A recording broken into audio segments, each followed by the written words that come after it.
Hello, hello. Hello, my dear colleagues. My name is Victoria Kolesnik. I am a NAM publication and sales consultant for this company in Ukraine. I'm very happy to see you. Okay, so I can see more people are coming. Okay. Lots of people are joining us today. Okay. So, where are you from? I will open the chat. Oh, okay. See Kharkiv. Hello. Best wishes from Lviv. Dnipro. Hi. Rivne. Okay. Dnipro. Hello. Hello. See you. Oh, Poltava. You know the chat is running very quickly. Okay. Lviv again. Біла Церква. Okay. Хмельницький. Рівне. Черкаси region. Hello. Hello. Луцьк. Одеса. Hi.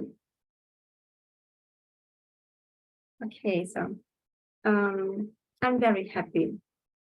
Thank you for taking time on your day.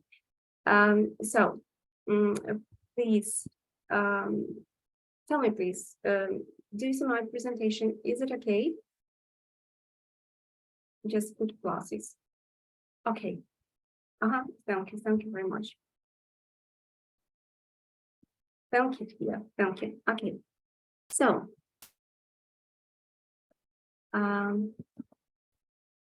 today we are talking about error correction in the language classroom. So, we learn by making mistakes. As children, we learn how to walk by falling over hundreds of times, right? And as adults, we learn a new language by making mistakes in the use of words, grammar, sentence structure, or pronunciation. And it is important thing for us as English teachers to correct our students' errors effectively and respectfully. Only then we can help our students grow and develop their newly acquired language skills at their own pace and in a comfortable and safe environment. So learning a foreign language means a learner will make mistakes.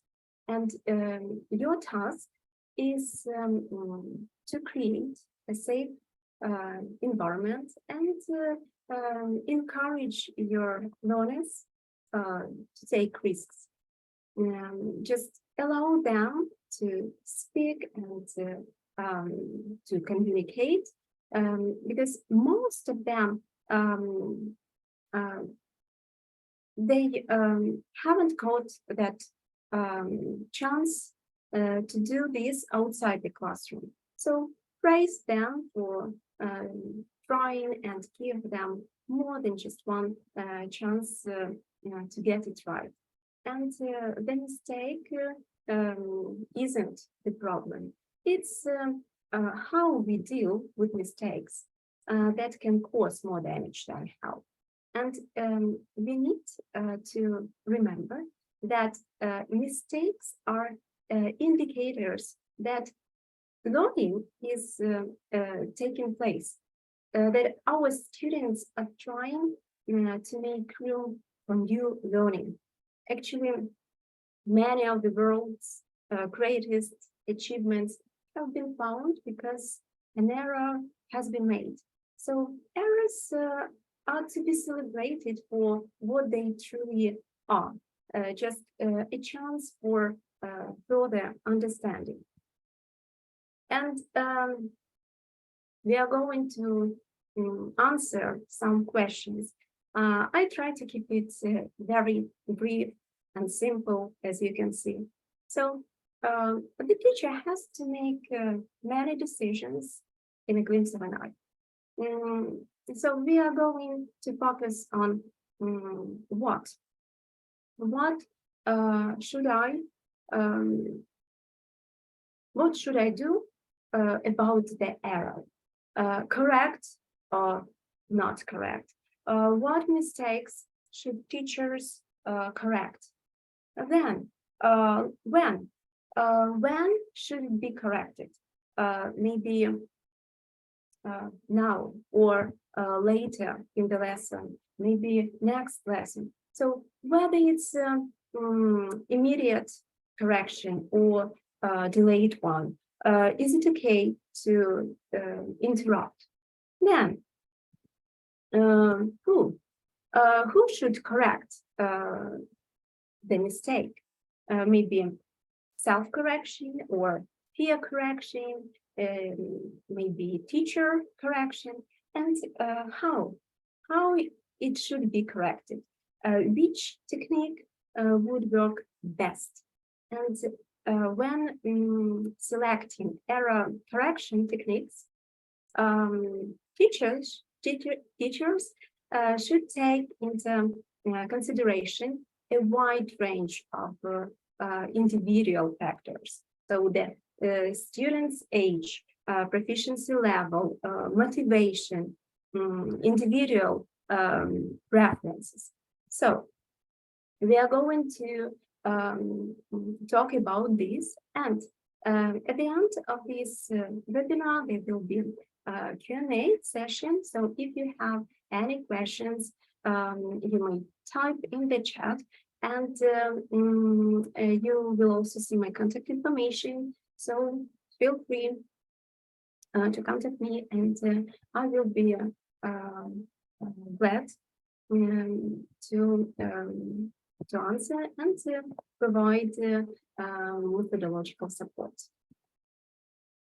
And before we start, I would like to remind you about the certificates. So you will receive your certificate within 3 working days. So let's count: Wednesday, Thursday, and Friday. So within these 3 days. And I ask you to check your email as well as your junk box.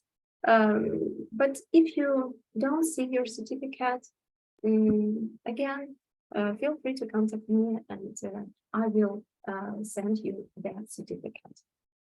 Okay, so I just want to check our chat. Okay.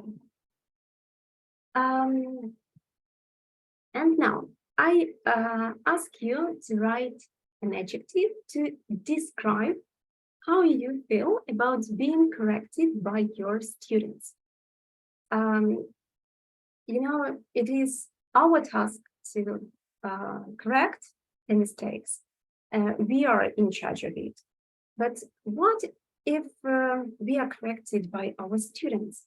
What feelings and emotions do you have? What is your attitude? It's okay, confused, not good, embarrassed, depressed. Wow, so you're very active today. Thank you very much for your answers and support. Proud of my students. Shocked. Proud again. Embarrassed, friendly, uneasy. Thankful for students and their attention. Inspired. Okay. A bit embarrassed. Friendly.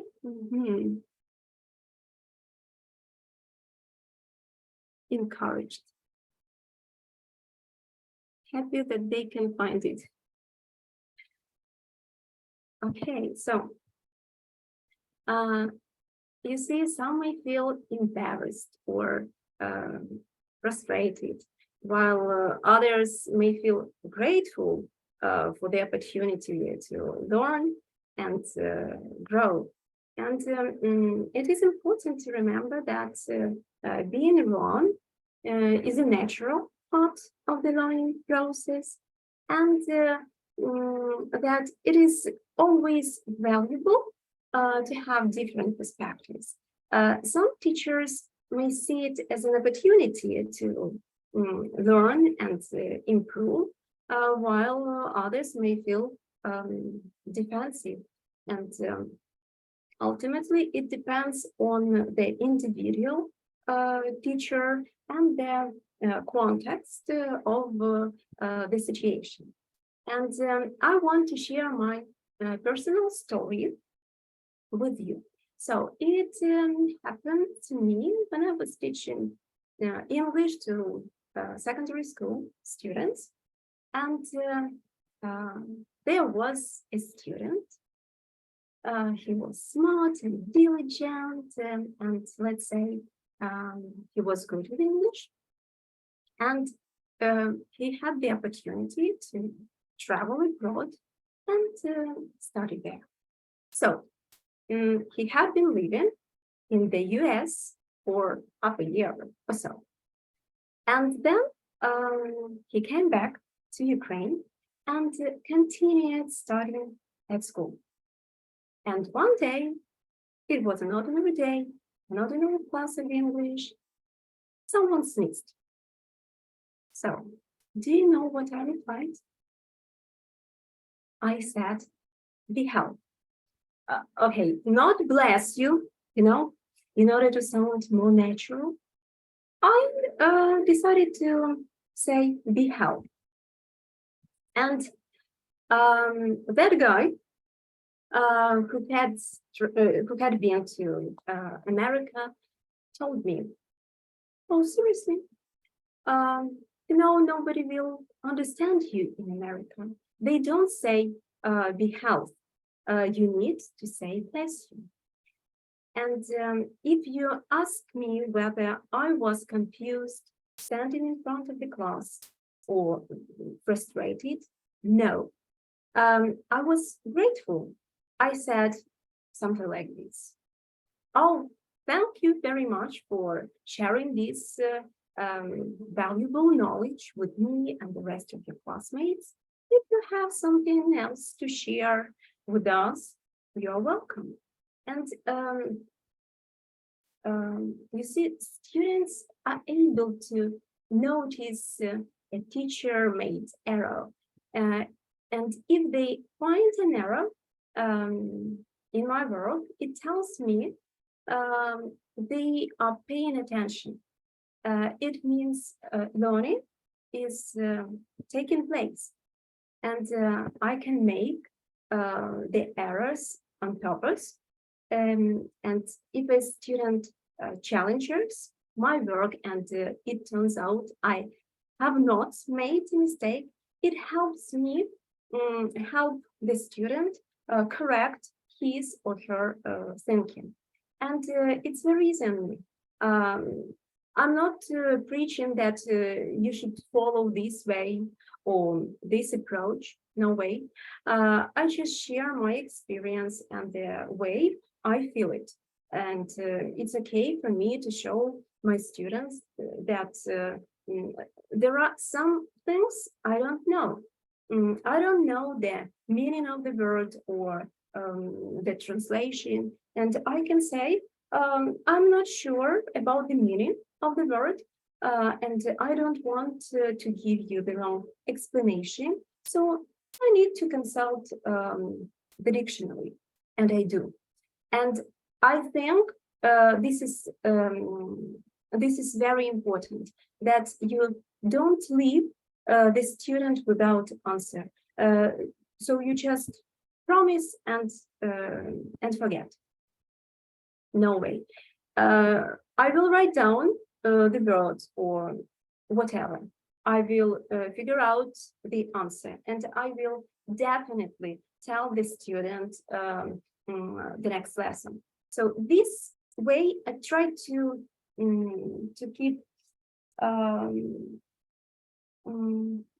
Gosh, I forgot this word. To keep, this positive attitude, to keep trust, to keep trust between me and my students, and I show them that I'm adult and I'm a teacher, but there is always a room for improvement. Okay. So, and you can see the question. What kind of errors do students make in class? Please write in the chat box.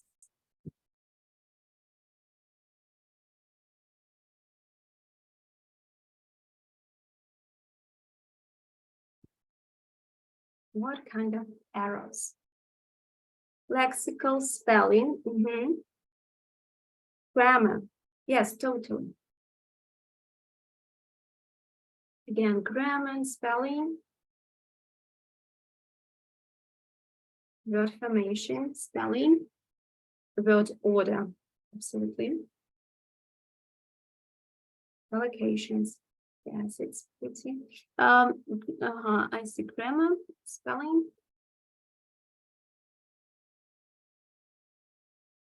Articles. Yeah, so students make many mistakes during, let's say, the long journey of learning a new language. And this is natural and necessary part of the learning process. And as a teacher, it helps to identify the type of error in order to correct it effectively and smoothly. So let's say a lexical error, yes, phonological, syntactic error, or interpretive error when a misunderstanding of speaker's intention or meaning. And we can put it into two common skills errors. Productive skills errors, so errors in spoken or written skills include vocabulary, pronunciation, and grammatical errors, as well as errors in producing language that can be understood globally. And receptive skills errors, errors in listening and reading skills include misunderstanding of words or content, or simply the inability to comprehend someone's speech in total. And there is a difference between mistakes and errors. So let's take a look.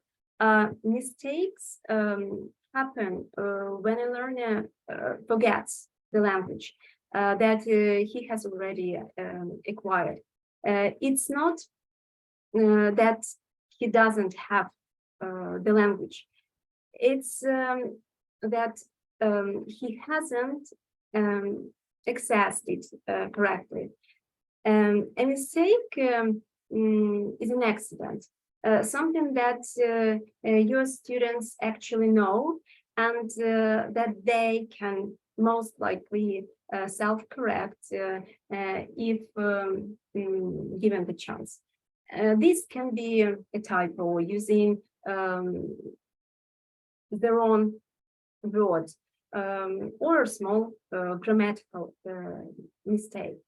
And Errors happen when students don't have sufficient knowledge of the language. This could occur when they have never been exposed the language and make an error because they have no prior knowledge to refer to. This is where your students need you the most in order to effectively correct their errors and help them develop their language skills. And we can also talk about slips. Slips are the opposite end of the errors.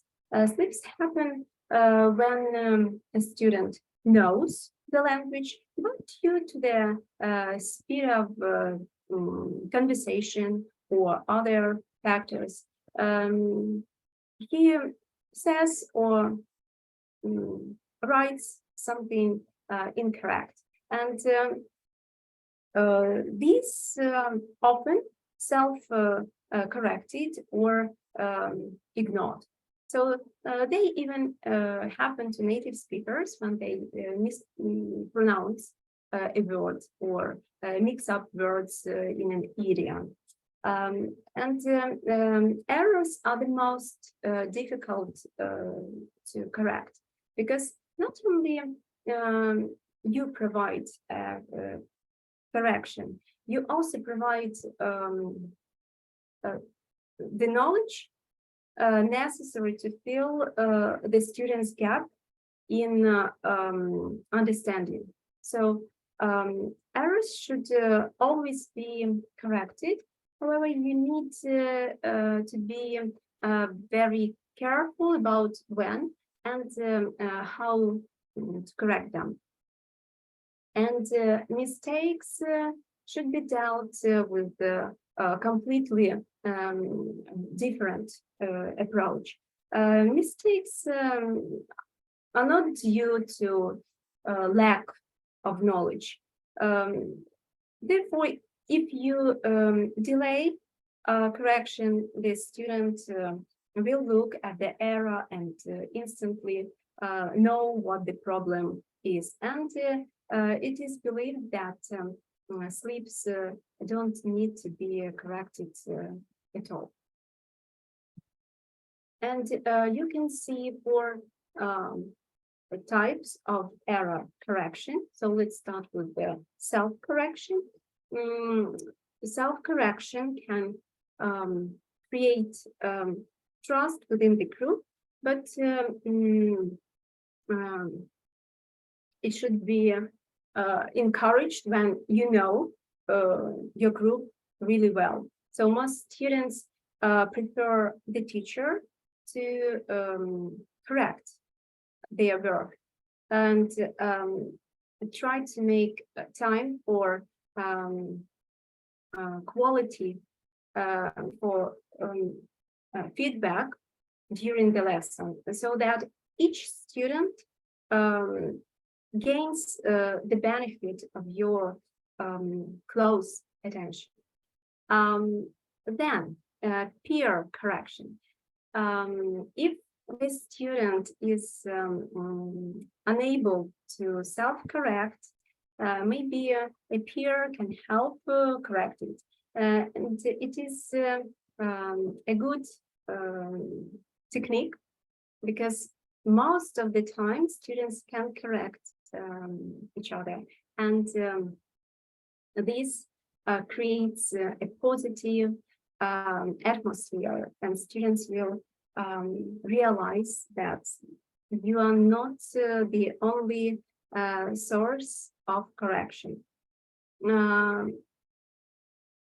Class correction. So the entire class may pay attention to the utterances of students, identify the mistakes in them, and correct them accordingly. So you could ask the whole class the same question and encourage choral response, especially with the challenging questions. And this is a good method because then it is unknown who in the class has the right answer and who does not. Just repeat and emphasize the correct answer by writing it on the board and explaining why it is correct. And this is a good method of correcting mistakes because it shifts focus away from the student that provided the original incorrect answer. And teacher correction. So when spotting a mistake made by a student, a teacher may step in order to correct it. And it is good that the teacher makes students aware of their mistakes. So if they fail to know their mistakes, a teacher can resort to their entire class group for correction. If other students fail to see the mistake as well, so then the teacher can correct the student. Okay. When you correct the error, you need to consider the aim of the activity. If you're teaching a class or activity where fluency is the goal, try to monitor your students and take notes of major or repeating mistakes. Don't interrupt your students' speech.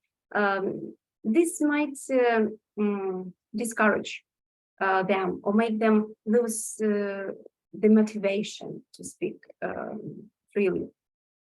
Save the error correction for the end of their class. At that time, you can give individual feedback or discuss the most important errors with the whole class if your students are okay with that. You could also prepare a quiz for the next lesson, touching on the major errors that you noted down while monitoring your students. And if you're teaching a class or activity that aims for accuracy, for example, applying a new grammar rule during a conversation, you can correct immediately after the mistake has been made. Assuming that it is a mistake about the rule. Since you just taught the content, you can encourage your students to self-correct their error first, or you can ask other classmates to help. And sometimes a gesture is enough to indicate the type of error. You don't need to focus on or focus too much on mistakes students make that aren't related to the current lesson, since this can again disrupt their efforts to use the newly learned grammar. And depending on the aim of the activity, you may try on the spot correction. So you can use this form of correction for accuracy-focused activities. This means correcting immediately.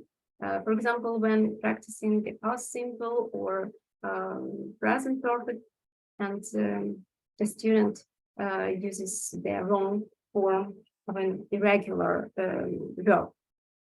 Or you can also use delayed correction. This is appropriate for fluency-based activities, meaning after the speaking activity. You can do it straight after the activity has finished. And you may write on the blackboard the most frequent mistake the students made. So, like, to sum up, I heard most of you said just like this, please pay attention to this or that. Make it anonymous, but also encourage learners to think about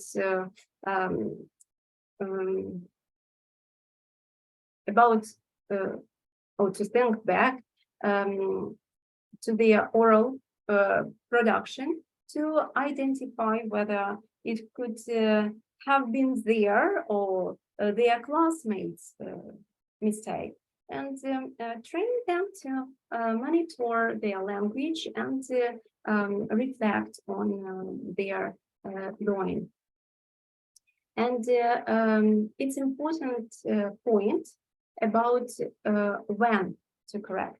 If one of your pre-intermediate student is trying to express himself and he needs to use mixed conditionals that you haven't taught them yet, he will most probably get it wrong. Just leave it, let it go. You may compliment him for this attempt, and you restate his sentence correctly, just to provide the correct form. And if your students should already know the past simple, for example, then feel free to correct it anytime it comes up. And you can also give wait time. You may indicate a mistake has been made and give the students a few seconds, just wait time, see if they get the hint. Don't jump into correction, yes. Don't interfere their mistakes. They might be able to recognize their mistake and self-correct. Just remember that the less you help, the better. And self-correction can be much more powerful than having someone tell you where you have gone wrong. And another way to help a learner correct an oral mistake without spoon-feeding the answer is to have them find the correct form in their textbooks or on the board or maybe on the poster. You just say, look, the correct version is on page or on this poster. Sometimes learners don't need much help at all. Instead, what they need is just a chance to try again. And try not to use negative correction. Using a sharp "no, you're wrong," for example, or a silent shake of the head could cause resentment and increase shyness. Not really, not exactly. It sounds better.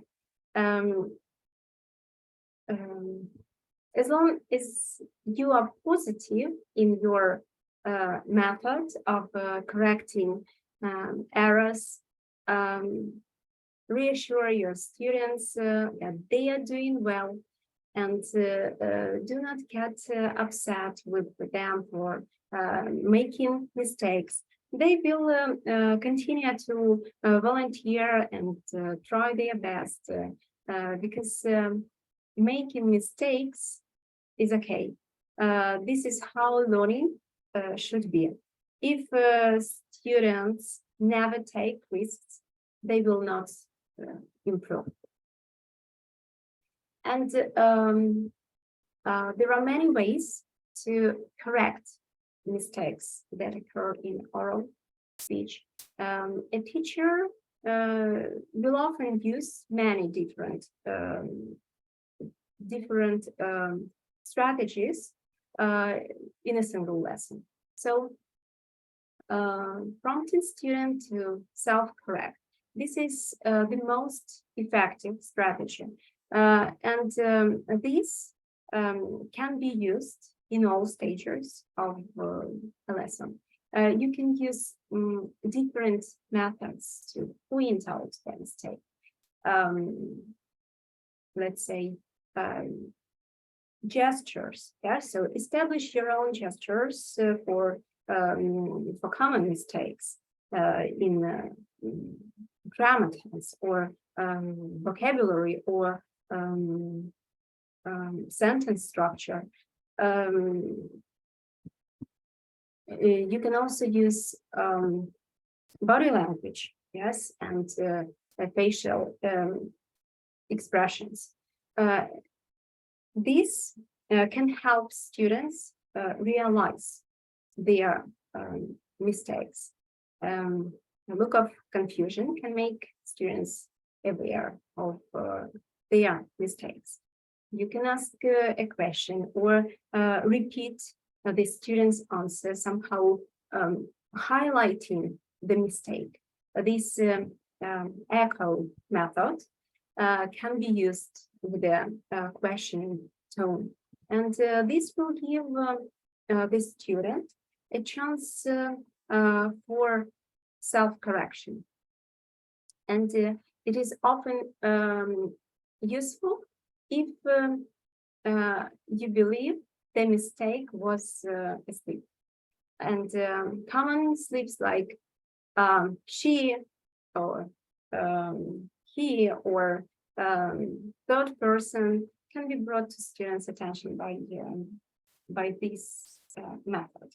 And you can also point out the type of mistake they made, or simply asking them to say that again correctly. Then recast. This is a technique used in language teaching to correct students' errors in such a way that communication is not obstructed. So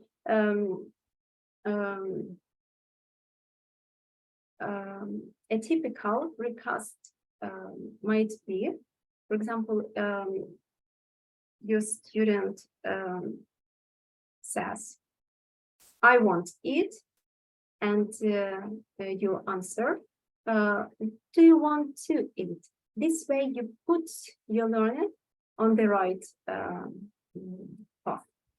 And you can collect students' errors for feedback after the activity. This refers to class correction. just make a list of students' errors during their activities and correct them together as the activity finishes. Again, don't interrupt. Just monitor students, write down errors, and after activity present their errors and correct. So this should be used in the production activities of your lesson plan. For example, role plays, presentations, discussions, and task-based activities where stopping the student will really hurt their fluency practice, that the activity is designed to generate. And make a list of errors you hear, yes, your students make during these production activities, and compile that list for use right after the activity finishes. And you may disguise the answers, but keep the specific mistake to hide identities of whose error it was. For example, if someone said, I have been to Poland last year, you could write, I have been to Canada last week. And you can add a student to monitor the group. It refers to peer correction. So one student does not participate in the activity, but only monitors for errors to correct. And you can use this technique in large classes with large group sizes. In groups of 3 or more, appoint one student to monitor the others during their activity to find their errors. And they can correct their error right away or collect errors to point out with the group after. But again, be careful when using student-to-student correction technique. You should monitor the activities closely to ensure errors being pointed out are actually errors. And you can group stronger students with weaker ones. You put one student who understands the target language well with another student who is having some troubles. And you can apply this at any stage of the lesson after a few students have clearly demonstrated they understand and can produce their target language. And you pair weaker students with stronger students, and often switch the group. And weaker students benefit from the correction of their stronger students. And again, you need to be careful with this technique, because you need to monitor. You need to ensure errors that are pointed out, that they are actually errors. And you can also apply correction time. It's a period of time that you can set during your classes to deal with problems and issues that arise during the practice and production stage. And to make the most out of this time, you can write some phrases on the blackboard with the errors students made, and ask the class to spot and correct the errors. So you can see that at different times in a lesson, there is a need for a specific technique of correction that matches both the stage of the lesson and the type of activity you are doing. And try something new, give your students more responsibility in the classroom, and watch how much of a positive impact using all these different strategies can have. Okay, so you've seen some exercises from the textbook, New Destinations. It's secondary course for teenagers and young adult learners, taking them from beginner to B2 level. There are lots of communicative tasks. It follows a step-by-step approach to writing, and there are activities encouraging critical thinking and personal response, and you may find practical tips helping students to become autonomous learners. And again, a quick reminder about your certificate. So you'll get them within 3 working days. I ask you to check your email, and you can see my contact information. You can see my phone number, my email, victoria.kolesnik@linguist.ua.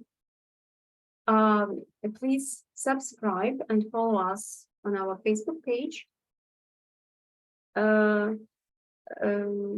We usually inform you about different events there, and we post different extra teaching material that you can use